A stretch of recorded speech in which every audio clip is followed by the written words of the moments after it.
part of my sadness about living in the middle of nostalgia is that I know that I'm not going to remember every little piece. Don't get me wrong. I don't want to remember every like single detail of like the craziness of having 3 kids under the age of 5. I know that I'm not going to be able to remember like every little funny thing they say or like how they ran down the hallway and things like that. So I do a couple of things for myself to give myself some peace of mind.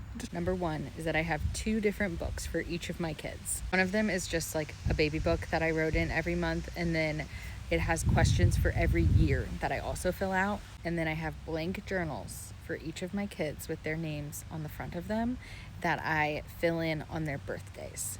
The other thing that I do is literally right on my notes app, I have a note for each of my kids' names.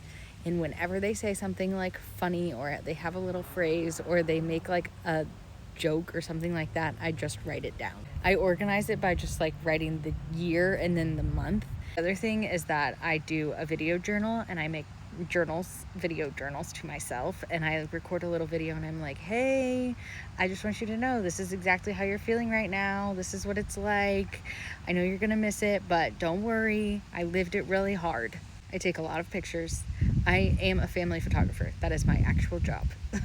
And so I take pictures for my job, but I also take a lot of pictures of my kids. Then I do little like video questions for my kids, like on their birthday, or just if it's like a random day and I'm like, I don't know, I'll just sit and ask them like, who's your best friend? What do you love to do? What's your favorite food? Like things like that. I want to know like, what do you do to fight the nostalgia? I want to remember it, and I have little ways to do it, but what do you do?